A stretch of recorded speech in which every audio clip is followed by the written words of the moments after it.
Wyoming Territory, July 1879, the sun was high and the world was burning. Kiera North's wrists were raw from the rope. Her back pressed against the splintered post, and the dry wind scraped dust into her eyes.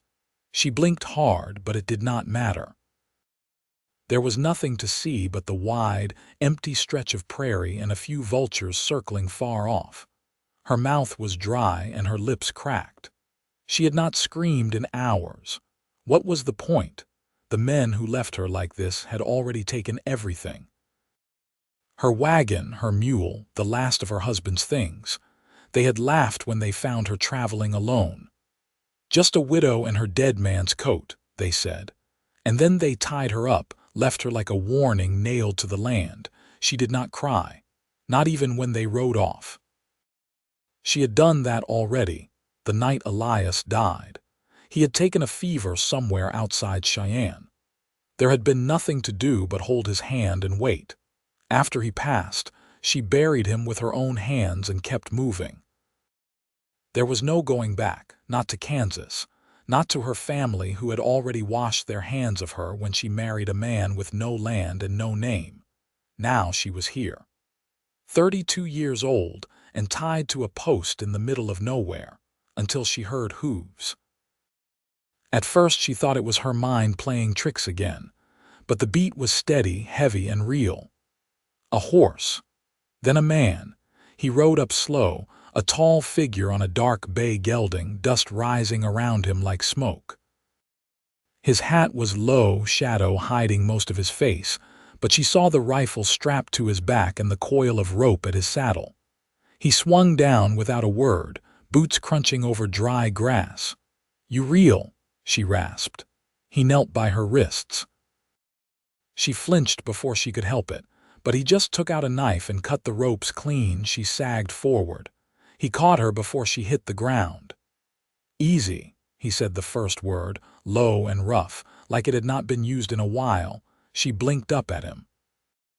His face was lean, sunburned, with a line of stubble along his jaw. His eyes were the color of old wood, quiet, steady. "You alone?" he asked. She nodded. "They took everything." He looked past her toward the wide plain. Then he crouched, wrapped a blanket around her shoulders, one from his own saddle, and lifted her into his arms like it was nothing. She did not protest. She was too weak. And something about the way he moved, careful and steady, made her feel safe for the first time in days. He settled her on his horse, climbed up behind her, and turned them west. They rode in silence. She leaned against him, too tired to hold herself straight. His arm stayed firm around her waist. The horse moved at a slow walk, the sun dipping lower with each mile. She did not know where they were going, but she did not care. He saved her.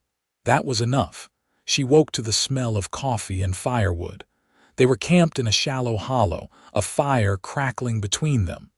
She was wrapped in a coat that was not hers, a bedroll beneath her back. He sat across the fire, stirring something in a battered tin pot. When he saw her eyes open, he gave a small nod. "You all right?" "I think so," she whispered. Her voice came back easier now. "You got a name?" "Weston," she swallowed. Kiera North." He handed her the coffee. She sat up slow, took it in both hands, and sipped. Bitterness and heat bloomed in her chest. She closed her eyes, let it settle. "Thank you," she said. He shrugged. "Could not leave you there." She looked at him across the fire. He wore silence like a coat, not awkward, just part of him. But there was something in his eyes that made her chest tighten, not pity, something steadier. "How far are we from the nearest town?" she asked. 3 days. She gripped the tin harder. "I don't have any money." "I did not ask for any." She stared at the fire, then back at him. "Why did you help me?" Weston looked away, jaw tightening. "Because I've been left like that before, tied up, left to die." She said nothing. The fire cracked. He looked back at her. "You got family?" "No," she said. "My husband died last spring, no children." He nodded once. "You can ride," she hesitated. "Not far, not yet. We will go slow." He handed her a tin plate with beans and salt pork. She thanked him and ate in silence. He did not press her for more. That night, she lay in his coat beneath the stars, listening to the wind brush over the grass and the quiet sound of Weston's breathing nearby. There was a calm in her chest she had not felt in weeks. Not safety, not yet, but something like it. The next morning he helped her onto the horse again, careful not to say much, but always watching her. Not like she was fragile, like she mattered. After the second day, she could ride on her own. He gave her the reins and rode beside her, always close enough to catch her if she faltered. That night, as they watched the fire burn low, she asked, "What do you do, Weston?" "Herd cattle, break horses, fix fences. Whatever needs doing. Always alone, most times." She looked at him, the way the firelight caught the scar by his temple, the way his hands were always steady even when the wind kicked up. She felt something stir in her, not hope, not yet, but something close. "I do not know what comes next," she said. "We will figure it out." She looked at him. He met her eyes. "I am not leaving you, Kiera." She blinked and her throat tightened. She looked down, hands in her lap. "You do not know me. I know enough." She looked up again, and this time he held her gaze. The wind shifted.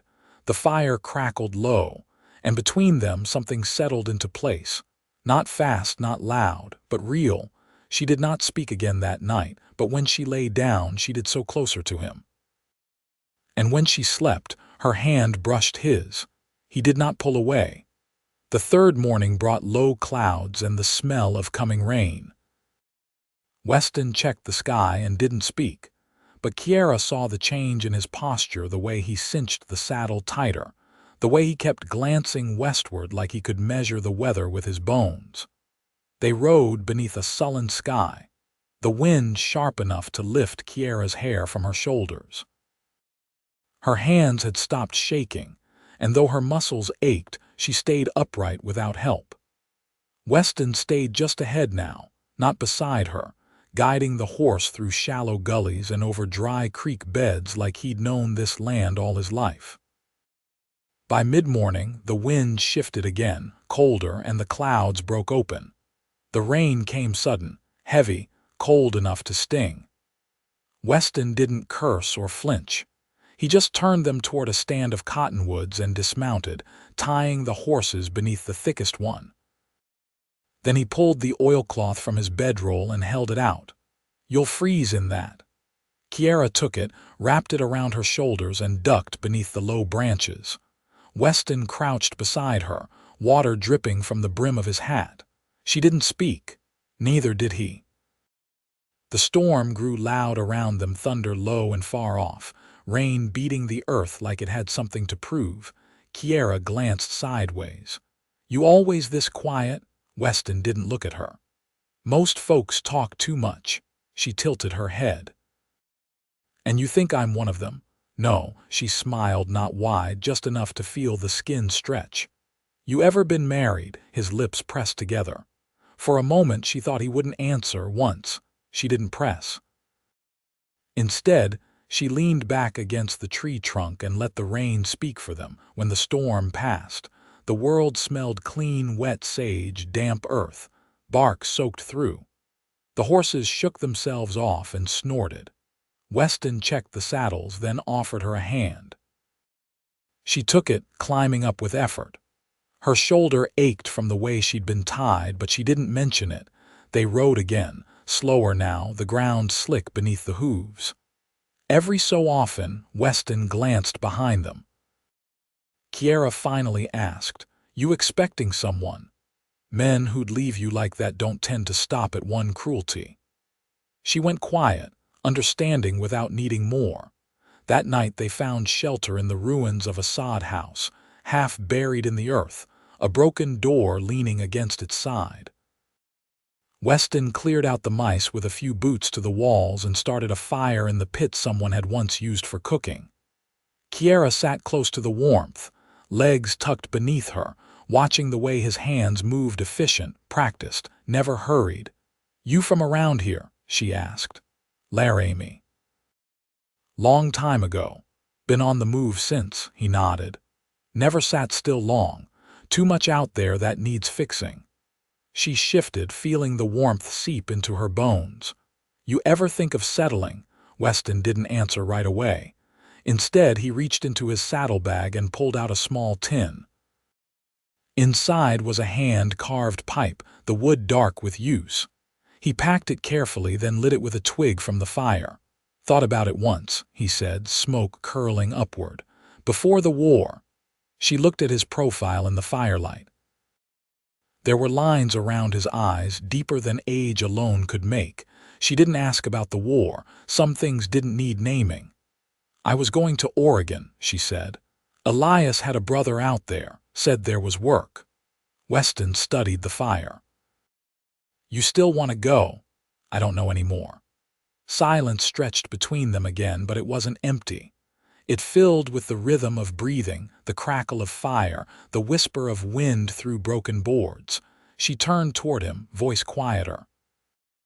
You always ride alone, Weston, not always by choice. Kiera nodded slowly. I'm not someone who needs saving, I just need a place to stand. He looked at her then, really looked, and something passed between them, something wordless but rooted deep. You've already stood, he said. Far longer than most could. Her throat tightened, but she didn't drop her gaze. The fire burned low. Weston added another log, then settled against the wall beside her. Not too close, but closer than before. She didn't move away. By late afternoon, the clouds had broken apart, leaving a pale sky stretched thin as muslin. They didn't speak much as they rode. The silence between them had turned companionable, no longer edged with caution. The land around them shifted as they moved westward.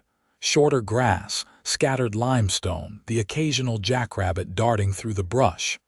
Weston reined near a shallow creek, its banks mudded from the earlier rain. He dismounted, took a long drink, then led the horses to water. Kiera stayed in the saddle until he returned. We'll rest here a bit, he said, glancing toward the sun. Still a good stretch ahead. She handed him the reins, slid down with care, and walked to the edge of the creek. Her skirt was damp from the ride, hem heavy with grit. She knelt, dipped her fingers in the water, and let the chill soak through her skin. It felt clean in a way nothing else had for weeks. Weston crouched a few feet away, checking the horse's hooves for stones. His coat was dusted white along the shoulders from dried rain. I keep thinking about those men, Kiera said suddenly, not turning. Not their faces, just the way they laughed, like I was nothing. Weston didn't look up. You're not nothing. She dried her hands on her skirt, stood, and faced him. You ever think about what you'd do different if you had the chance? He rose slowly, brushing dirt from his knees. Some things I'd leave behind. Others I'd do again, even knowing how they'd end. She studied him. Like what? He didn't answer right away. Then he said, my brother enlisted the same day I did. I told him we'd stay close, watch each other's backs. 2 weeks in, he took a bullet just west of Camden. I wasn't there. Kiera's throat tightened. She didn't reach for him, didn't have to. He wasn't looking for comfort, just truth. I'm sorry, she said. He nodded once, then walked to the horses and began adjusting the gear. She gave him space. Some griefs didn't like company. They rode again before the sun dropped too low, following the creek until it bled into open prairie. A few antelope watched from a distance, ears flicking. The wind had softened, carrying the scent of damp earth and crushed sage. As twilight settled, Weston guided them toward a rise where a stand of pines clung to the slope. The trees broke the wind enough to build a fire. Kiera gathered kindling while he unpacked the bedrolls. She returned with her arms full, and he glanced up. You've done this before. Elias and I lived in a dugout for 2 winters. You learn what burns fast and what smokes too much. He took the wood from her, arranged it carefully. You miss him. She sat beside the fire pit, knees drawn close. I miss the way he'd hum when he worked. I miss how he left his boots everywhere. I don't miss the way he went quiet when he didn't want to answer something." Weston struck flint to steel, coaxing a spark into flame. "You want someone to answer everything?" "No," she said, watching the fire catch.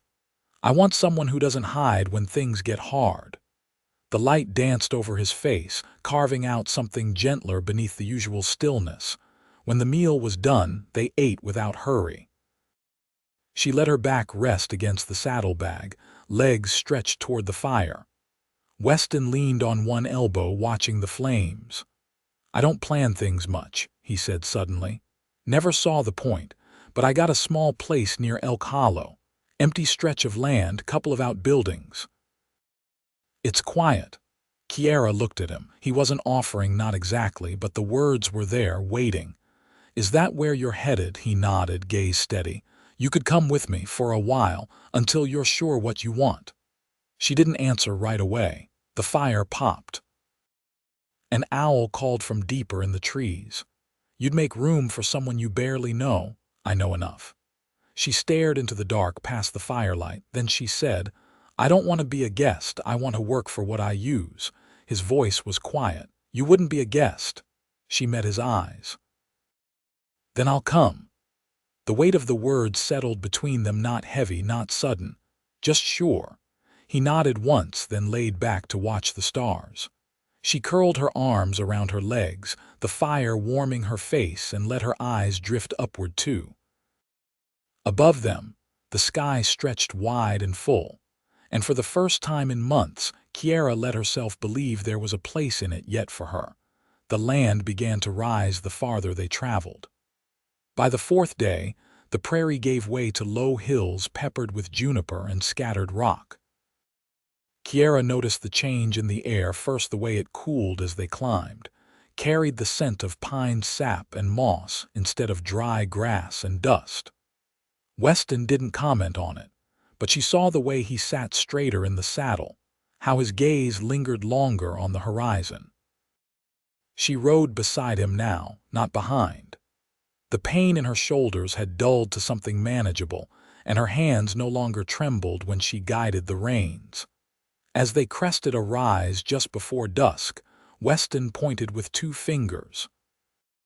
Down there.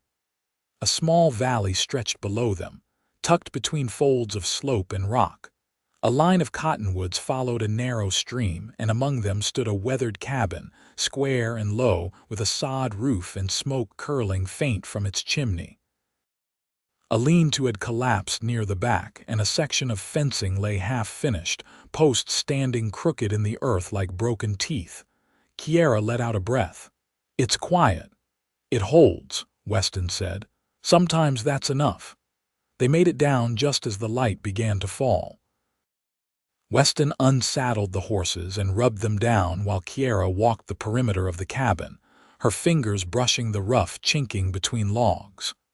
The door creaked when she opened it, and the air inside smelled of cold ashes and old leather. She stepped back as Weston came around with their gear. "You been gone long?" "4 months. Maybe 5. He set the saddlebags just inside, then struck a match and lit the lantern hanging by the doorframe. The room brightened in a circle of amber, one cot, a rough-hewn table, a wood-burning stove with a kettle blackened from use. Kiera hung her coat on a peg and turned in a slow circle, taking it in. "It's honest." He looked at her. "You want the bed? I'll take the floor," she said. "You've slept out here longer than I have." He didn't argue, just nodded and began unrolling their blankets. She watched him move, the quiet confidence in how he handled small tasks. There was no show in it, no need to prove anything. It steadied her. Later, after they ate, she stood outside the cabin while Weston finished tending to the horses. The moon had risen clear and full, painting the grass silver. She crossed her arms over her chest and let the silence settle around her. He joined her a few minutes later, wiping his hands on a rag. "You cold?" "No," she said. "Just trying to believe this place is real. It's real." He looked out toward the hills. Took me 3 years to build the fence halfway. The rest'll take longer. You plan on finishing it, if there's reason to." She turned her head. "And if there is, I do it right." She watched his face in the moonlight, the way the lines around his eyes deepened when he looked at something too long. There was nothing uncertain in him. She'd never known what that looked like before. "I don't want to be just a mouth to feed, Weston. If I'm here, I work." "You'll have to," he said. "This place won't have it any other way." She smiled, small and tired, and looked out across the dark. "I can mend, spin if I have the wheel. I know what plants go bitter when boiled. I'm good at keeping things going even when I'm not sure I want to." He nodded once. "That's more than most." She turned to him. "What about you? You got anything left you're still trying to hold on to?" He hesitated, then met her eyes. "Not anymore." She didn't ask what he meant. The way he said it told her more than any explanation could. They stood there a while longer, not touching, not needing to. Something had already passed between them, unspoken but rooted. When she finally went inside, she didn't feel like she was entering someone else's space. She set her things in the corner, folded her blanket, and lay down across from where Weston was already resting, one arm folded behind his head.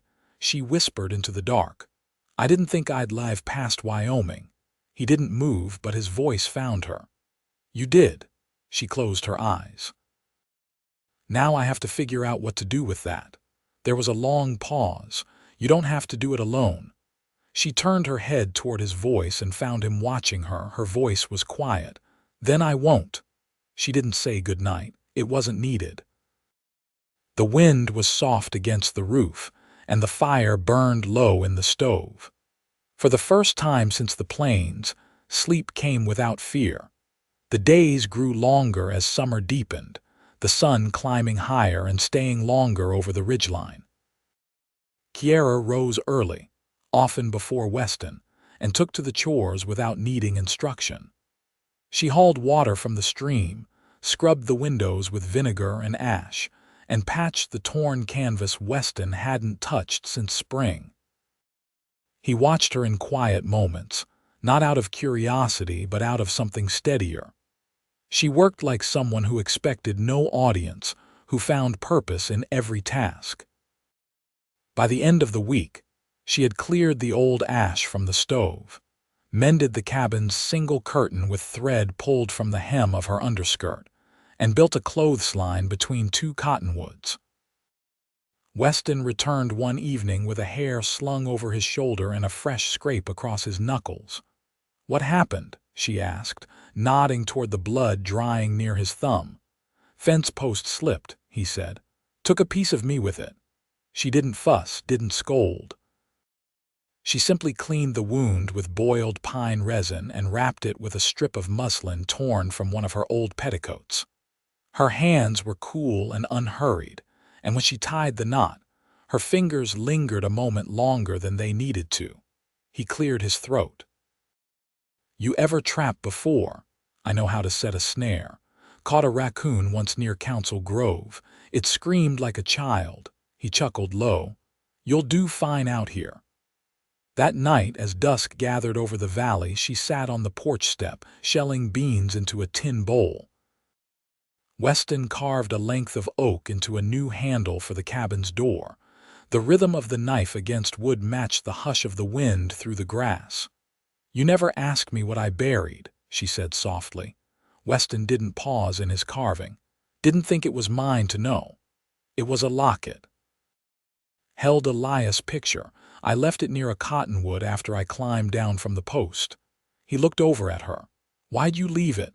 "I needed to stop carrying it. Not because he didn't matter, because I did."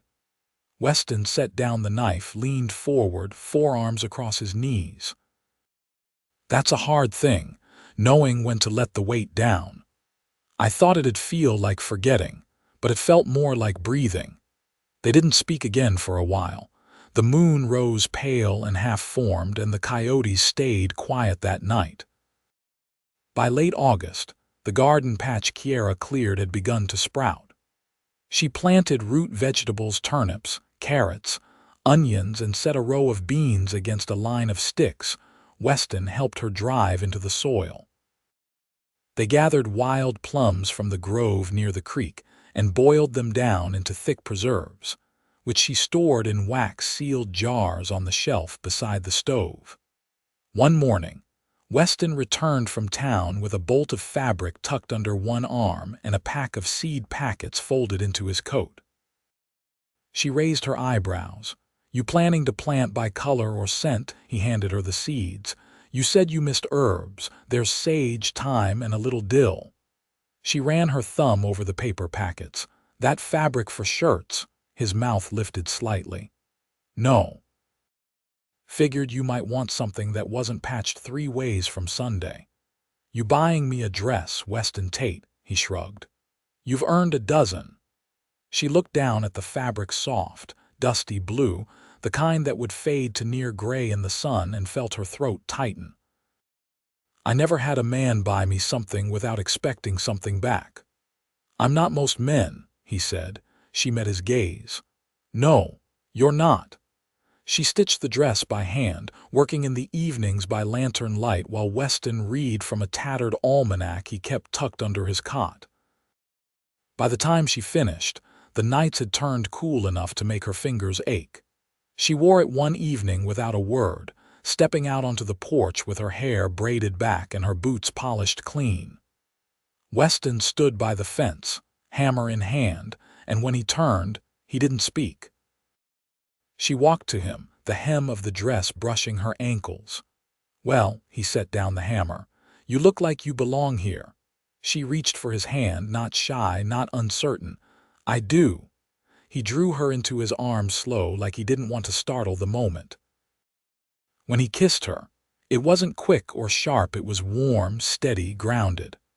Like both of them had been walking toward it all along. That night, she curled beside him in the cot, the blanket drawn over both their shoulders. Outside, the wind shifted through the trees, and the fire in the stove burned low and bright.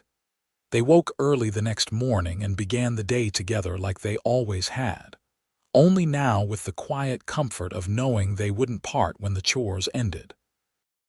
When the first frost came, they moved the root vegetables into the dugout cellar Weston had reinforced with new boards. Kiera lined the shelves with linen, and Weston reinforced the roof against the coming snow. They sealed the windows with beeswax and wool scraps and stacked chopped wood high against the side of the cabin. On the first snowfall, Kiera stood at the window, watching the flakes drift across the creek. Weston came to stand behind her, his arms around her waist. "You ever think," she said, "that all it takes is surviving long enough to find the right place?" He pressed his cheek to hers. "No, I think it takes surviving and choosing not to run when you find it." She turned in his arms, rested her head against his chest. "Then I'm staying." They married with only the trees and the cold sky as witness. Weston carved 2 rings from river-worn bone, smoothed and polished with beeswax. They spoke their vows without flourish, without a preacher, but with more truth than any church walls could have held. Years later, neighbors would speak of them as steady folk, the kind who kept to themselves but never turned anyone away in a storm. The garden grew every spring, the fence eventually finished, and the cottonwoods by the creek taller than before. In the evenings, Kiera would sit by the stove, reading aloud from the few books Weston brought home. He'd listen with his eyes half closed, his hand always resting on hers. And every winter, when the snow began to fall, they'd stand at the window together, her head against his shoulder, and remember what it meant to be found.